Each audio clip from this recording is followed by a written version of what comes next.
Quiero preguntarle otra cosa que me parece que redondea un poco todo lo que estuvimos hablando. Voy a poner un ejemplo que tiene que ver con los títulos de las obras. Un pintor como De Marciani, toda su vida, a toda su obra la llamó paisaje. Toda la obra de 50 años se llama paisaje. Con lo cual, no especifica nada, paisaje 1, 2, 3, paisaje, nada más. Con lo cual, por ejemplo, un amigo mío que tiene mucho que ver con la clasificación de las cosas de los remates y demás, se vuelve loco porque cuando no hay una reproducción y aparece una obra que se llama Paisaje Vendida, no sabe qué obra es, porque al no ver se llaman todas iguales. Bueno, esta es un extremo vinculado a que quiere que el título no influencie en la obra, que la obra esté pura y limpia. Cuento esto porque me da la impresión que vos es todo lo contrario. Para vos el título es sumamente importante. El título es importante, pero yo no parto del título. No, ya sé. El título aparece después como búsqueda secundaria de lo que me fue pasando. Pero y todo está eso. Apuntando. Sí, me gusta hacer una acentuar. referencia, sí, porque justamente por todo lo que estuvimos charlando, diferentes vivencias, lugares, entonces para mí es como que tienen que ver Apuntar un poco más lo que quisiste hacer. Sí. El mismo título ahora, Dibujos del Camino, todo lo que estuvimos hablando es un desarrollo como... Claro, es un recorrido, ¿no? Es un recorrido, estás hablando de ese camino, de ese recorrido. Claro. El mismo título de la muestra. Claro. Porque a mí me gusta mucho siempre remitirme o al camino o al viaje o bueno, ese tipo de cosas relacionadas, ¿no? con el movimiento y con las experiencias. Porque básicamente yo me siento como parte de esa corriente, ¿no? Claro. El tema hay que ver qué provoca en el espectador, ¿no? Ah, bueno, Por ahí nada ya se me pongo a pensar que provoca en el espectador, no sé. No, el tema para mí no tiene ninguna importancia, sobre todo en la abstracción. En la abstracción, si vos vas a hablar del tema, no existe. A mí me preguntan a veces, oye, ¿qué es eso? Sí, yo digo eso. Pero, ¿qué? Eso, claro. Y poder preguntarme 50.000 veces qué es, y yo le voy a decir siempre, es eso. Antes no estaba ahí, ahora está. ¿Sí? Bueno, pero en el caso tuyo, ¿qué significa una experiencia así? Es interesante porque a veces el espectador empieza a volar y va a otro lado, nada que ver con lo que uno propuso. Eso por más que uno proponga, predisponga, sí. O qué sé yo, el espectador, la gente siempre es libre. No, y el espectador luego lo primero que hace es mirar el título. Bueno, sí, a veces se agarra. Yo me acuerdo que escuchó al maestro hablarle de abstracción, perdón, de arte la abstracto. música, uno le pone un título. Era no, eso es decorativo. En música uno Y él le era pone un un título pintor, a una no obra era y en música cualquier- programática. ¿Cómo? En música programática, uno le pone un título a una obra en música y es música programática. Vos estás con el título diciendo qué es lo que querés decir con la música. Al decir, no interpreto lo que programático, ¿qué sería? Digamos que vos pones ese título porque estás haciendo una obra con referencia a ese título. A ese título. Por eso le pones el título. Claro. Si no sería estudio número 1, sonata número 4, pero cuando le pones un título es específico. Vos desarrollás Estás tratando de... Está bien. Bueno, no es, en general no es mi caso ese. Yo desarrollo primero y después a partir de y en realidad un poco coincido acá con el señor, ¿no? Me preguntan a veces algunas sí identifico por el título, pero si no en general me olvido del título, qué sé yo. No me olvido de la imagen, pero sí me olvido del título. Yo creo que en el fondo tiene algún significado. Fíjate vos que lo tuyo es, el título de la muestra, es algo muy concreto pero absolutamente abierto, porque hablar de camino es algo muy concreto. Por otra parte es una metáfora absolutamente abierta a lo religioso, a lo físico, a lo conceptual, a lo que quieras. O sea, en definitiva, como decían antes, somos peregrinos, de alguna manera sí. Seguro. O sea, yo pienso que en el fondo hay algo que hace que nosotros mismos, a través de las obras, surge como ese gatilleo de decir, bueno, este es el título. Hay como un momento que dice, ¡pum!, le pongo esto. Es verdad, no se empieza por el título, pero hay un momento de la obra que dice, bueno, este es el título, ¿no? Contrariamente a lo que decía ella, que ustedes son mucho más directos, yo diría más esclarecedores, ¿no? Concretamente. En una parte, cuando tengo que es música programática, si no, no. Claro, pero... Perdóname, Sí. ya que hablamos del título, vamos a hablar de una actividad, la nuestra, la literatura, por lo menos para mí, no sé qué dirá un gran poeta que está sentado a mi lado. Sí, señor, un gran poeta, con el adjetivo adelante. Pero para mí el título es el final.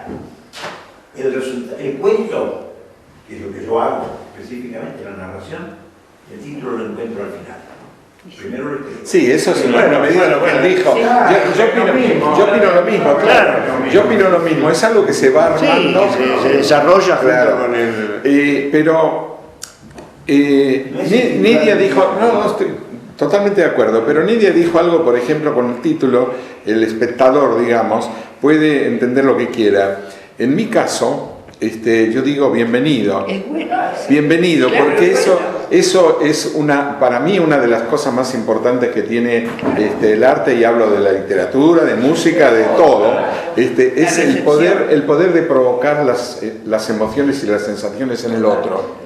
Entonces, ahí el título tiene una importancia grande. Y Magier dijo algo cuando dijo del camino, que es una cosa abierta y todo eso. Todo el rato ha estado bordeando algo, y él nombró incluso hasta una connotación religiosa. Todo el rato ha estado bordeando algo en la conversación que yo no quise tocar, pero que viene bien. Me da la impresión de que parte de tu viaje por Latinoamérica y algún tipo de experiencia estaban vinculadas a cierta cosa un poquito esotérica.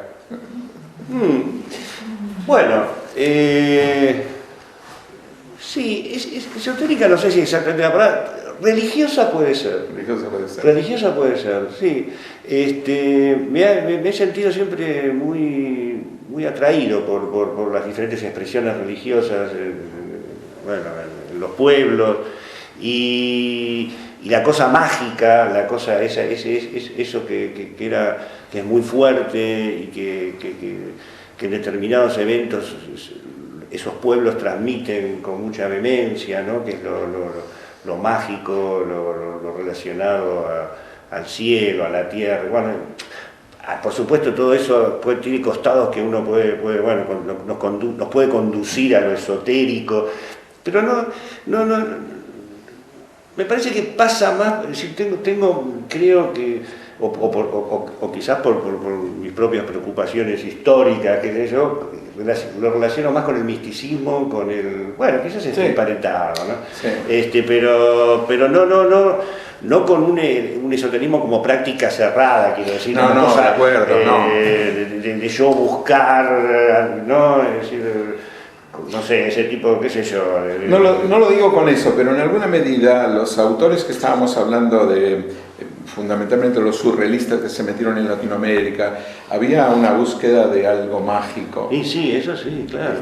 Claro. Que estaba muy fuerte en esa búsqueda, porque son culturas donde juntamente con aspectos pragmáticos de la subsistencia y eso, desarrollaban también eso y lo llevaban adelante y lo vivían, ¿no? Es decir, lo pintaban, qué sé yo, en México, por ejemplo, un caso muy específico es el de los tarahumaras.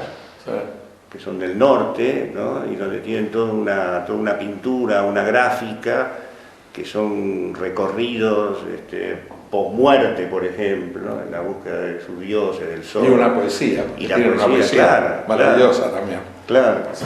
Entonces todo eso, sí, la cosa de los brujos, todo eso, sí, la verdad me ha atraído mucho, y algunas cosas, bueno, he experimentado también. Sí. Entonces, sí. Sí, porque yo veo que muchas veces está como bordeando. No estaba bordeando. Yo creo que a lo largo de mis cosas he sido bastante explícito con ese territorio. Sí, creo que también tiene razón Maciar cuando dice, bueno, qué sé yo, que está abierto a otras cosas, ¿no? Es decir, cuando hablo de que a mí es cierto que también, por ejemplo, la cuestión... Hubo épocas en que por ahí, qué sé yo, la cuestión sexual estaba mucho más presente, es decir, no sé, ¿viste? Qué sé yo, son muchos años de trabajo, ¿no? Entonces, sí. Y sí me gustó, siempre me gustó un poco como mezclar los elementos. Sí, mezclar esto que estamos hablando con otras cosas, también con cosas sociales que me pegan y que veo, y de todo eso, bueno, trato de que surja la obra. Sí. Ya se hicieron preguntas y todo eso, pero me gustaría que se amplíe con otras preguntas posibles. Quedó medio. A mí me interesó el tema. Ahora empieza todo. Me interesó lo que vos dijiste, tu forma de trabajar, como que tirás en el piso, después recortás alguna parte que te interesa, pero necesitas Teatro Colón para eso. No, con un piso de 10 metros, 8 metros, qué sé yo, más o menos en cierto orden alrededor, como para que no patees tacho, lo haces, digamos, dentro de... Sí. Con eso más o menos me manejo yo. Encontrás una parte interesante, después en el caballete lo vas... Sí, no. Tiro directamente, piso, te lo cuento directamente. Me compro un rollo de tela, ¿no? De 2 metros de altura por 5 de largo, que son los que me traen. Y nada, los clavo en el piso y les doy una base y empiezo a trabajar, sin bocetos, directamente. Y no es que corte lo que me gusta, qué sé yo, sino que trato de que la obra sea todo eso. Si después hago, lo corto. Ahora estoy muy bueno, no sé si vos, creo que estuviste la semana pasada, ¿no? Sí, vi tu última en Rubers y también ahí. Bueno, por eso. Y ahí en esta última pongo una obra de esas grandes y que inclusive tiene como una parte de abajo irregular, pero simplemente porque lo quise dejar así. Pero si no, los cortos y hago como, son grandes trípticos, pero que se unen, ¿no? Visualmente están todos unidos. Bueno, es cuestión de un poco de espacio, pero no es para tanto.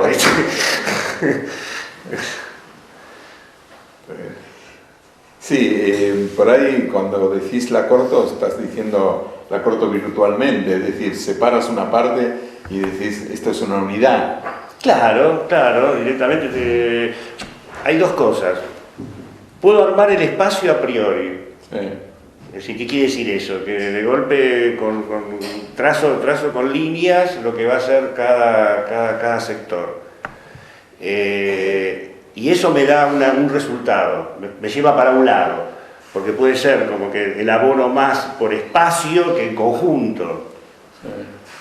Y si no, la otra, que es lo que estoy haciendo más ahora, es directamente pintar todo directo la imagen. Y después, como no puedo hacer un bastidor de 5 metros, no sé dónde, eso sí ya es molesto, no sabes dónde meter, entonces por ahí lo fragmento. Claro, a mí me hizo acordar eso a una entrevista que tiene Bacon, que le preguntan sobre la línea blanca que él usaba, haciéndole toda una apología a que si eso quería aislar los personajes y comunicarlos en la sociedad y qué sé yo, toda una historia alrededor de su línea blanca, y dice, no, eso nace de que en un momento cuando trabajo digo, esta parte me gusta, no la toco más. y la marca con una tiza blanca. Y sí, claro, y bueno, que muchas cosas tienen que ver con ese procedimiento, ¿no? Con ese azar. A veces justamente la semana pasada me puse una obra de esta serie y en realidad yo tenía pensado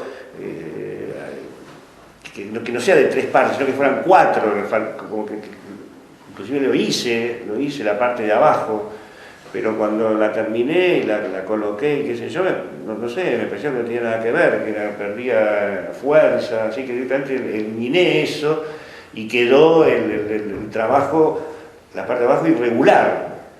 Bueno, y todo el mundo estaba, qué sé yo, como sacando conclusiones. Qué gran avance que había hecho mi pintura. Yo digo, bueno, está bien, claro, fue como, no sé, como esto han descubierto, claro, tanto tiempo, vieron que lo único que hacía era rectángulos. Como esta cosa de Bacon. Vos sabés que, vos decís el azar, vos sabés que Bacon en esa misma entrevista habla mucho de lo que vos llamás azar, él lo llama el accidente. Claro, bueno. Lo que no está controlado, claro. Y le da una gran importancia. Sí, dice, sí. Eso es lo que uno no puede controlar, que sale claro. A pesar de uno, claro. Y es lo que no hay que perder. Claro. Seguramente, sí. Totalmente. Es que eso pasa, es una cosa que uno experimenta, ¿no? ¿Puedo preguntarte algo? Decime, ¿cómo te sentiste cuando tuviste que pasar por primera vez de las creaciones tuyas de dimensiones normales, digamos, que se pueden colgar en una pared, como lo que tenemos acá, cuando fuiste a trabajar al teatro y te encontraste con las grandes dimensiones? ¿Qué sentiste ahí? ¿Que había una dificultad o te sentías más cómodo? Sí, es decir, bueno, las dos cosas. Para hacer un poquito de historia, mi papá trabajaba como maquinista en el Teatro Colón. Usted sabe lo que es maquinista, son los tramoyistas, los que cambian la escena. Sí. Entonces, cuando yo era chico, él agarraba y me decía, bueno, qué sé yo, te llevo al teatro, qué sé yo, me sentaba ahí a un costado y, por lo general, toda esa gente, mientras está el desarrollo de la obra, no toma mate, qué sé yo, bueno.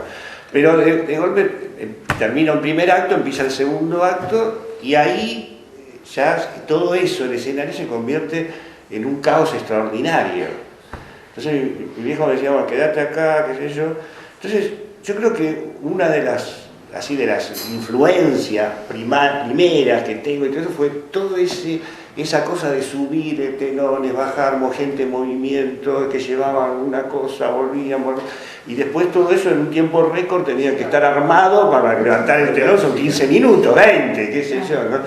Entonces eso ya me trabajó siempre. Ya estaba familiarizado. Ya estaba de alguna forma familiarizado. Por supuesto que bueno, que después hay que aprender, ¿no? Como todo, ¿no? Y otra cosa que también es que hay que entender que el trabajo en el taller, el Colón, es un trabajo en equipo. Entonces uno no está solo trabajando sobre esa, sino que son 5 o 6 personas, todos con cepillones, y siempre hay alguno que es más veterano y que va guiando.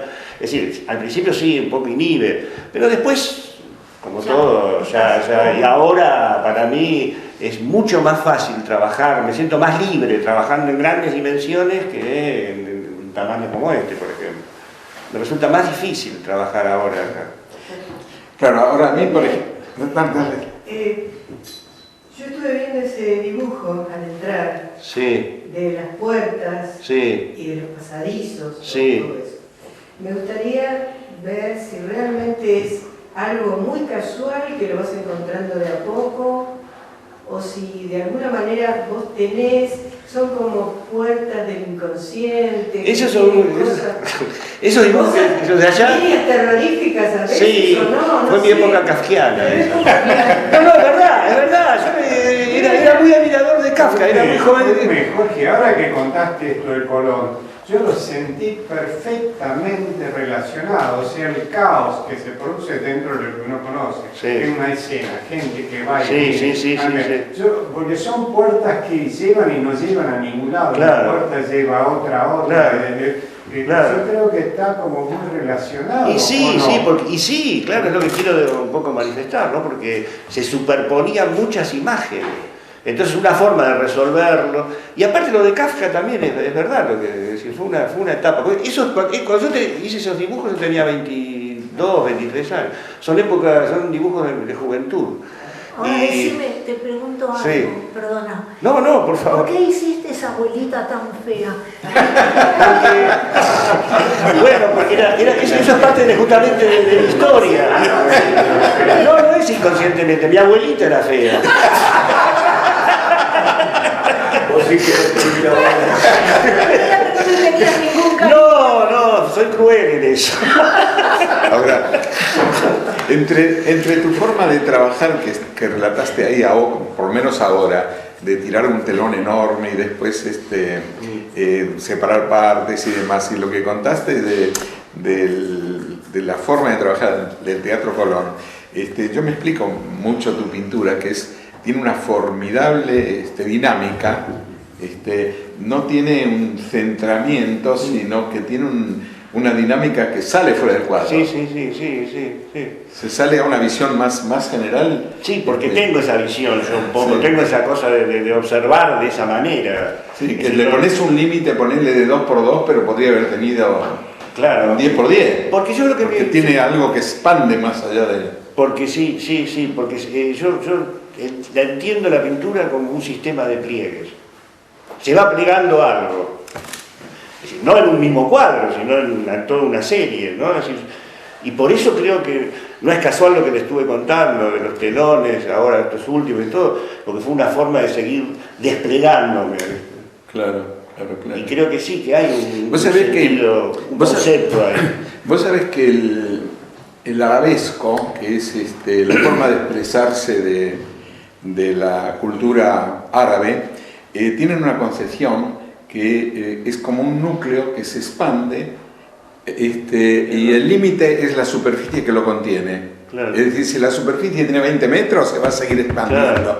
Son como núcleos en expansión. Claro. Sin límite Como y sin tira centro. una piedra, Claro, y sin centro. y ese círculo se va expandiendo hacia el Que infinito, tiene que ver ¿no? con un poco esa idea, ¿no? Sí, es que creo que sí, porque... Cuando en alguna medida la visión clásica de nuestra pintura, digamos así, es que una pintura es como un pedazo de mundo aislado. O sea, todo lo contrario de eso, ¿no? Uno aísla un fragmento. Y bueno, algo de eso hay, también eso es lo mágico, ¿no? También es cierto, la pintura tiene eso, ¿no? Que en un espacio, en la bidimensión, uno crea una cosa que no existe, que no... Eso seguro. Claro. Seguro. Claro, Vos sabés que hace un tiempo me cayó un libro antiguo griego, que me ha maravillado una cantidad de cosas, y una de ellas es que a la pintura la consideraban del mismo nivel que la agricultura, pero no pensando en una cosa de desestimarla, sino todo lo contrario, porque aparecían las cosas de la nada. Claro. Decían en la agricultura también aparecían las plantas de la nada, y decían en la pintura también. Me pareció una forma curiosísima de explicar la pintura, ¿no? Sí, de todas maneras, bueno, claro, qué sé yo. Platón por ahí no tenía muy buena onda con los artistas, ¿no? Ni con los poetas. Pero bueno, Lo que ocurre es que por ahí hay una visión. Mira, en este mismo libro que digo de griego, hay una cantidad de relatos, digamos, que marcan conceptos de la forma de pensar la pintura. Y uno de ellos, que me resulta muy curioso, por cómo relata, es un cuento donde un rey vivía en un palacio enorme rodeado de árboles, de plantas, gran jardín, pero estaban muy preocupados porque todas las mañanas venían los pájaros a los árboles y lo despertaban muy temprano. Entonces, ¿qué se le ocurrió para solucionarlo? Contrató a un pintor para que en las paredes externas del palacio pintara dragones para espantar a los pájaros. esa concesión de realismo, de realidad, ¿no? Parece impresionante. Parece un cuento chino. Parece un cuento chino. Por lo del dragón. Es un cuento griego. ¿Qué? ¿Cómo terminó? Fueron los pájaros. Vaya a saber. El dragón tenía vida y se comía todos los pájaros. Es así. Es así. Bueno, ¿qué más saber podés querer decir que nos pueda interesar? Bueno, hemos hablado de muchas cosas, no sé, si quieren preguntar algo, no sé, tienen alguna duda, no sé. Yo no tengo una duda, tengo una curiosidad. Díganos. Usted estuvo en México. Sí. Y en este momento estoy pensando en el Anáhuac y en la península de Yucatán, las dos grandes cuencas culturales de lo que hoy llamamos México. Tierra de azteca, tierra de mayas. Usted vio las producciones de esos pueblos precolombinos. Claro. Hasta la llegada de Cortés era una cosa, de la llegada de Cortés en adelante fue otra. ¿Qué impresión tuvo usted en relación, lo que acabo de decir, en relación con, por ejemplo, los grandes museos europeos, el Louvre, el Museo del Prado y la obra... No, bueno, uno de los museos para mí más increíbles, que es el Museo de Antropología del DF, ¿no? Es decir, la cantidad de obra que hay ahí, esa está a la altura para mí del Prado, del Louvre. Claro, es una cosa extraordinaria, ¿no? Es decir, y no solo he visitado ese museo precolombino, sino también he estado muchas veces en el norte de Perú, en otros lugares de América, claro, es decir, y yo creo que cada cosa en su lugar me da la impresión de que el nivel artístico de los mayas y de los aztecas, los toltecas, por decir qué sé yo, es de un nivel, tan importante como el desarrollo que hubo. Desde mi punto de vista fue como un genocidio, ¿no? Se anula toda una cultura. Durante mucho tiempo se planteó una cuestión de eurocentrismo. Claro. La cultura está exclusivamente en Europa. Claro. Pero cuidado, porque la cultura europea también se nutre de la cultura asiática, africana, norafricana. La africana, sí, sobre todo. La música, Picasso mismo, todas las esculturas de Picasso, el cubismo. Claro, ¿no? Pero eso, perdóname Alberto, eso es como muy reciente. Digamos, dentro del mundo de la pintura, Europa era efectivamente eurocentrista y cuando las otras culturas las veía como que estaban en una evolución todavía, digamos, todavía muy reducida. Empieza, por ejemplo, hablando en pintura, no conozco más profundamente en otras cosas, empieza en un momento cuando los pintores y los escritores, digamos así, empiezan a tomar exotismos, es decir, toman las otras culturas como elementos exóticos y ya llega a una cosa más actual, que es el impresionismo, el postimpresionismo, donde hay artistas como Gauguin, que es capaz de tomar lenguajes de una cultura no europea, o el mismo Van Gogh, que toma de lo japonés, y a partir de ahí la otra generación, Picasso, Braque, que toma de lo africano. Pero es muy reciente eso. Claro. Hasta ese momento Europa se sentía el centro del universo. Y no olvidemos que, por ejemplo, para los griegos, la cultura persa, que era extraordinaria, era en muchos casos superior a la griega, para ellos eran los bárbaros. Si ellos tenían un criterio de que, de hecho, qué sé yo, estuvieron en conflicto durante siglos.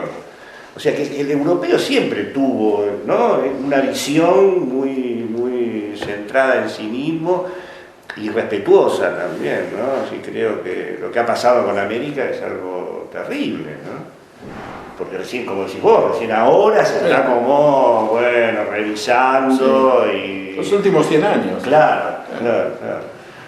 En un momento, hablando en Argentina y de ese proceso, en un momento había una cantidad de pintores europeos que venían a Argentina a pintar el exotismo de los gauchos.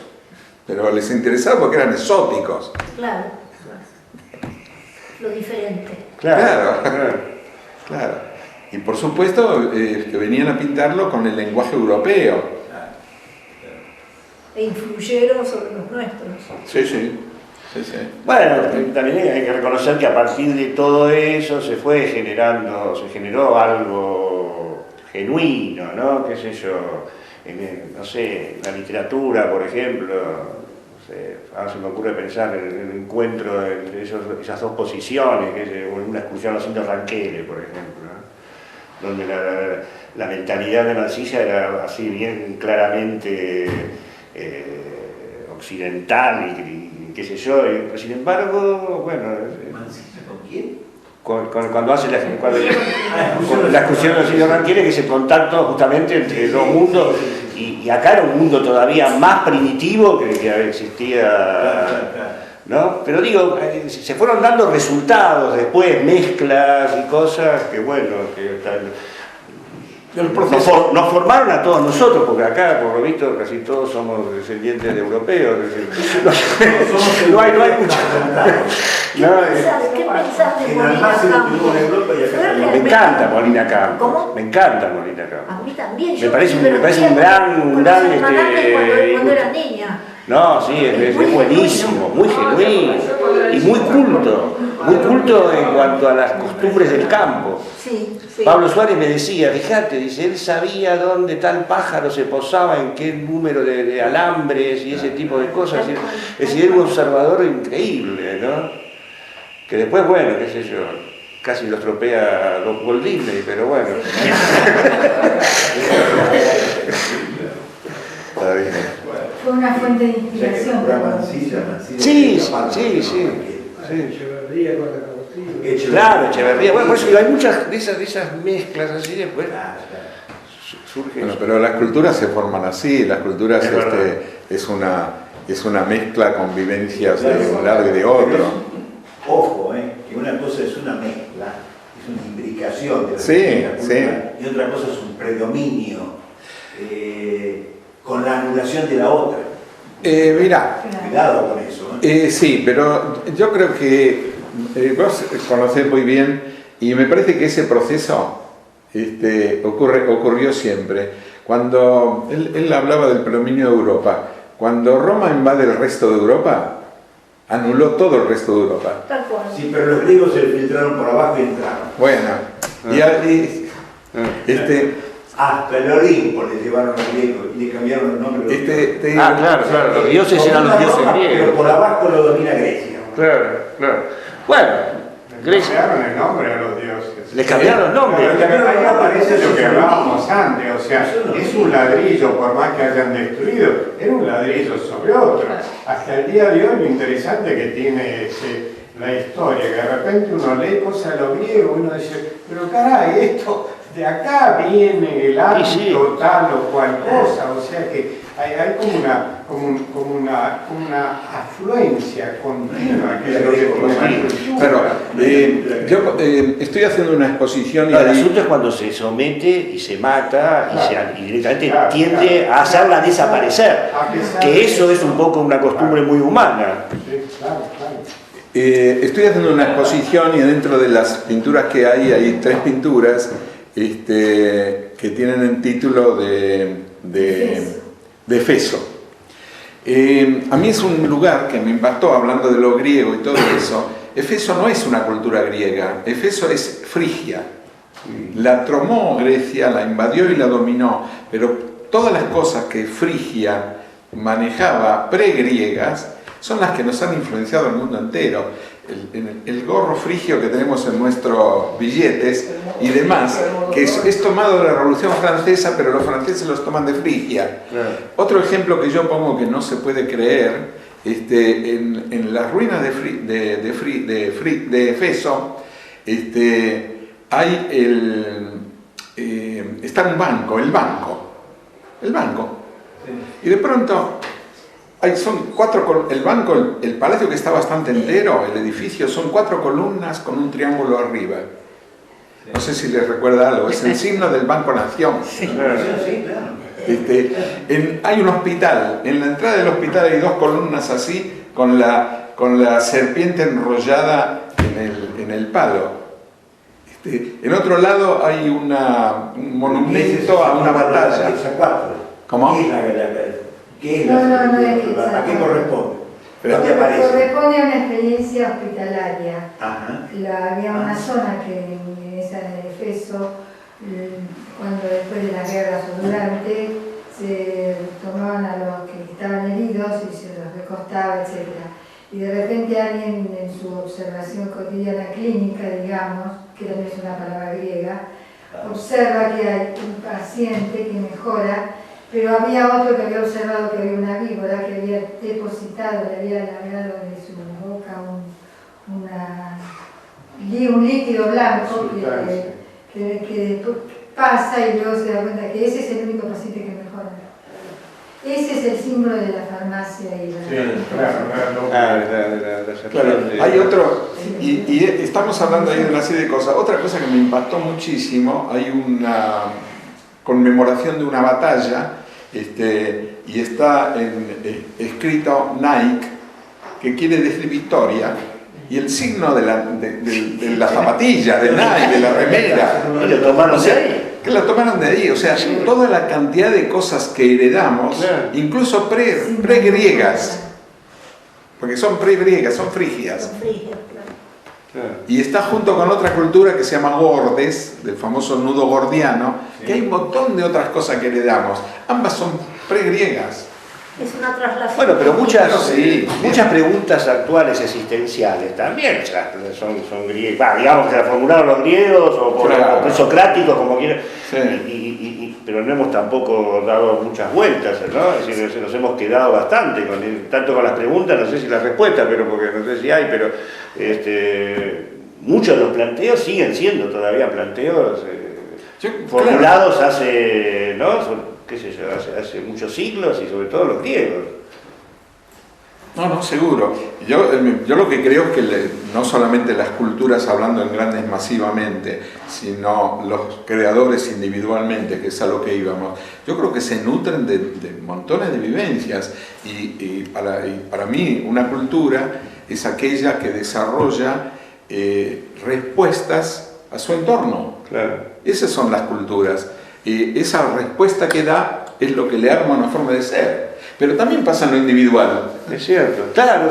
Tu imagen, como dijiste antes, tu imagen, como dijiste antes, y eso es respuesta a una cantidad de vivencias que tuviste, ya sea en los viajes, ya sea esto. Seguro. Pero me parece que eso es lo de todos. Claro, porque estuve leyendo hace poco, por ejemplo, un libro que explicaba las vivencias de Joseph Beuys cuando es derribado por los rusos, estaban atacando, el tipo era aviador y bueno, cae.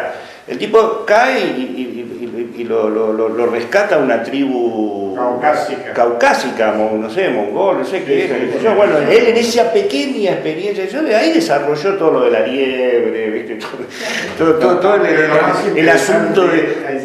Perdóname, es que parece que él estaba muy grave. Tenía un golpe en la cabeza terrible. No, el cuerpo le envuelve en toda una sustancia grasosa, posiblemente sería alguna grasa de la zona, oveja, cabras, algo así, y él mejora. ¿Sí? Locura. Inclusive hecho así como una momia, lo trasladan arriba de un reno, qué sé yo, y él con la cabeza para abajo así empieza a tener esas visiones. O sea que bueno, ahí es un ejemplo. Bueno, eso es verdad, a todos nos pasa, ¿no? No, claro, ese es un poco el desarrollo. Claro.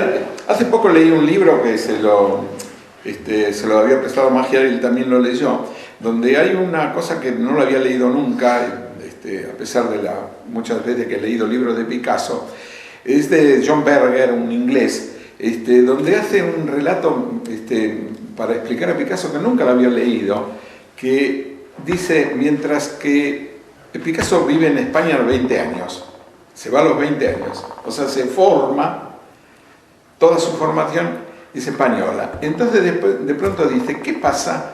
En Europa se produce la revolución industrial.